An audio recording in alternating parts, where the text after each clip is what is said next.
Hey guys, let's bind a book. So I chose my paper and I made a little template.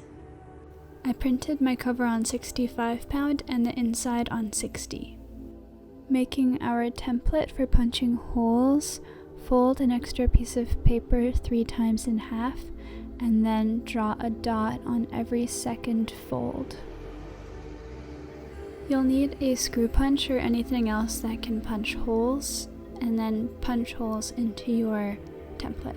I transferred my template onto a flat piece of paper so that it was easier. I got this screw punch for like $17 on Amazon, unfortunately, but so yeah, you can find these online if you don't know where they are. You'll also want a cutting board or mat so that you don't ruin your surface. I'm punching 5 papers at a time, but with 60 pound, honestly 3 might be easier, but I have a lot to get through, so I'm doing this. The lighter your paper is, the more paper you can punch at a time. Line up your paper with the template that you made and use a clip to keep them in place, since the screw punch will twist things around.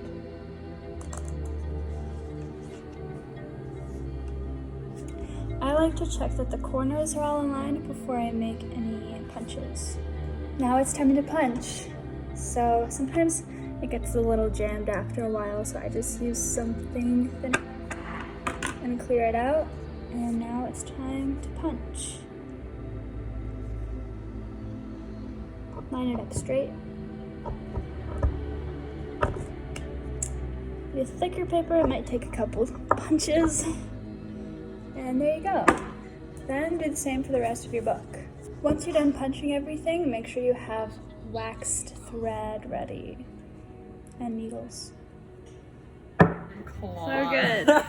So it's about five times the width of Do it one like, of them. okay, so we needed 5 times or something. So this, Okay. wait, how many is that? 1, 2, 3, 4. It looks so funny. That video's a little It's a funny all video. over the place. It's okay, we got a video. Do you want to film me cutting it? It's really Yeah. important. Like, people need to This know. is definitely gonna be unedited, I hope. Yeah. Yeah. Ooh, nice snip. Beautiful. This is the next documentary. Yeah. With your production company. Yeah. Yeah, oh yeah. It's okay. Measure out your string 5 times the width of the book. Then thread your needle. You're going to want a needle similar to what they use on leather, something bigger. You know, a needle that's for like bookbinding, not just for pants. Or maybe that. You could probably make that work. Anyways, so now I'm just lining up my book and I'm going to page 27 to thread through to that page first so that I can leave a long thread for us to tie later. I've aligned all of the holes from the end of the book to page 27 so that I can leave a long thread for us to use to tie off our binding later. Now I'm lining up the rest of the book so that we can go through that hole again and continue our binding.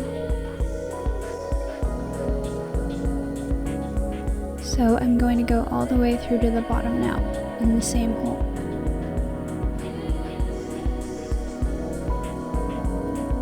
I'm going through the top now to create a loop that will help bind the book securely.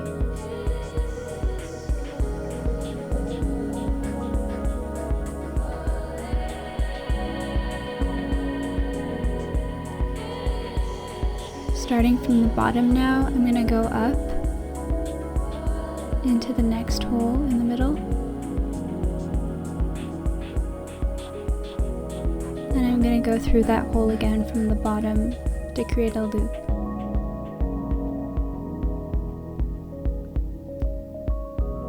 Moving to the next hole from the top, I'm going to go through it and then come back around to make a loop.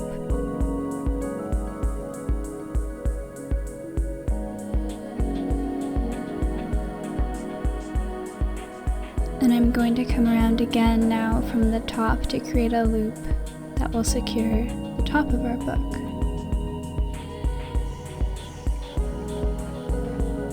can kind of see the natural flow of this Japanese binding technique, because now when we go from the bottom, we're going to create another securing stitch on the bottom, and the same goes for the next when we go through this hole one more time.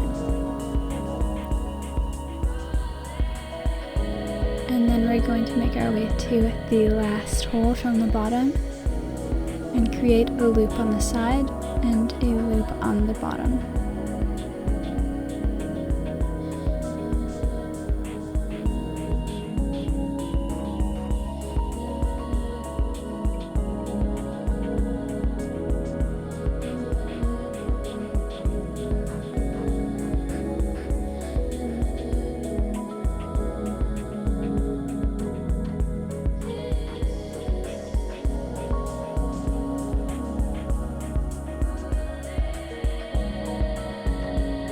Now I'm going through this same hole and finding page 27 once again.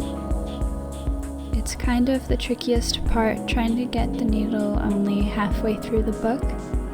I recommend getting your needle in the top and then bending your book so that there is a bit of an angle, and once the needle is through, flatten your book onto your mat and pull the needle through.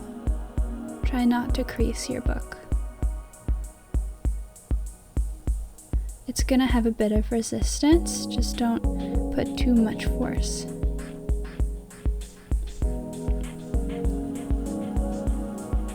Now pull both of the strings that we have in page 27 so that we can tighten up the whole binding.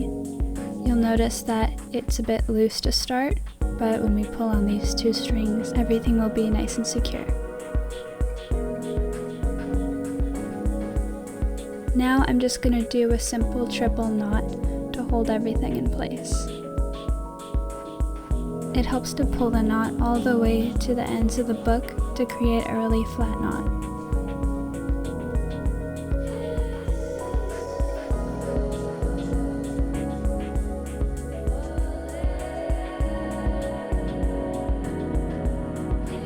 Once it's all knotted up, pull the strings taut and cut them as close to the seam as you can, leaving just a little bit of thread left. Careful not to scratch your page. And that's basically it for the binding. Now I'm going to take a string double the width of our book to make a bookmark that we can tie onto the binding.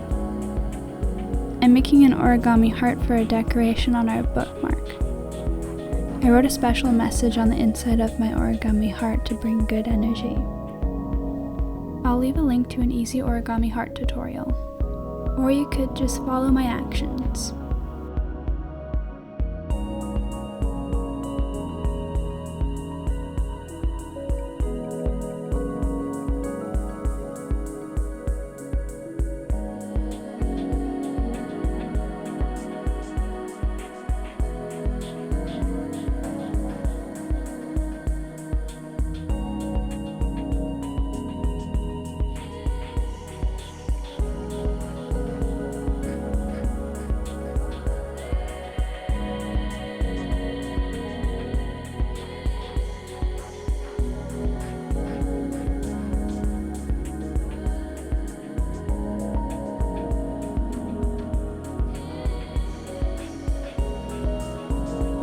Now I'm punching a little hole in the corner of my heart to thread our bookmark thread through. I'm doing a loop knot to keep it in place.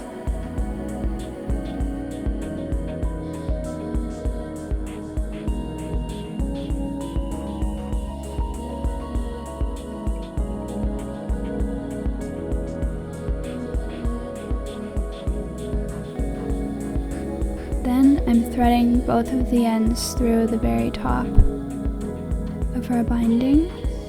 Using a needle helps. And then I'm going to bring it right to the top of our book and do a simple knot. And with the excess 2 strings, I'm going to tie a double knot with them, not together anymore.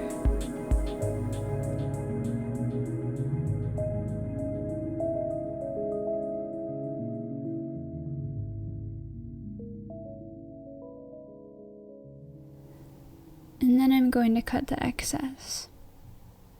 Now we have a nice little bookmark. And you're all done. Enjoy your heart issue.